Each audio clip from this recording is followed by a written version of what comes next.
బ్రహ్మముహూర్త సమయము. దీన్నే అమృత సమయమని, బ్రహ్మకాలం అని అంటారు. ఇది బ్రహ్మకు సంబంధించిన సమయం కాబట్టే ఆ పేరు వచ్చింది. తెల్లవారుజామున 3:30, 3:30 నుంచి 5, 5:30 గంటల మధ్యలో ఉన్న కాలానికే బ్రహ్మముహూర్తం అని పేరు.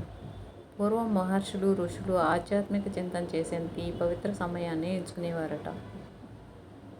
ఒకప్పుడు ఇళ్లలో పెద్దవాళ్ళు కూడా సంగీత సాధనకు, చదువుకునేందుకు పిల్లల్ని బ్రహ్మముహూర్తంలోనే నిద్రలేపేవారు. సూర్యోదయానికి దాదాపు 1:30 లేదా 1:36 ముందుగా వచ్చే ఆ సమయంలో నిద్రలేచి కాలకృత్యాలు తీసుకుని ఆ తర్వాత అరుణోదయాన్ని చూస్తే ఆరోగ్యానికి ఎంతో మంచిది. సూర్యుడి కన్నా ముందు ప్రత్యక్ష నారాయణ రథసారథిగా పిలిచే అరుణుడు ఎర్రని కిరణాల రూపంలో దర్శనమిస్తాడు. లేత అరుణ కిరణాలతో కాసేపు మాత్రం కనిపించే ఆ సుందరమైన దృశ్యం ఆహ్లాదకరంగా అనిపించడంతో పాటు శరీరానికి విటమిన్ డి కూడా పుష్కలంగా అందిస్తుంది. ఇక బ్రహ్మముహూర్త సమయంలో నిద్రలేవటం వల్ల కలిగే లాభాలను గమనిస్తే ఆ సమయంలో చుట్టూ ప్రశాంతంగా ఉంటుంది. ఎలాంటి శబ్దము వినిపించదు. దాంతో దైవారాధన చేసిన విద్యార్థులు చదువుకునే ఏదైనా ఒక పని చేపట్టిన ఏకాగ్రతతో పూర్తి చేస్తాం. మనం చేస్తున్న పనిపైనే లగ్నం అవుతుంది. ఇంద్రియాలు అప్రమత్తంగా పనిచేస్తాయి.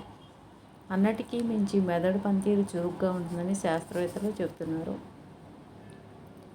ఆ ప్రభావం మిగిలిన రోజుపైన కూడా పడి నెగటివ్ ఆలోచనలు దూరమవుతాయని పరిశోధనలో తేలింది. అంతేకాదు ఆ సమయంలో గాలి కూడా పరిశుభ్రంగా ఉంటుంది.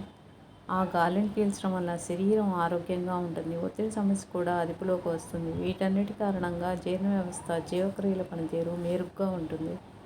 ముఖ్యంగా ఏమైనా వ్యాయామాలు, ధ్యానం వంటి చేయాలనుకునే వారికి, వ్యక్తిగత అభివృద్ధి కోసం దృష్టి పెట్టేవారికి ఇదే సరైన సమయం.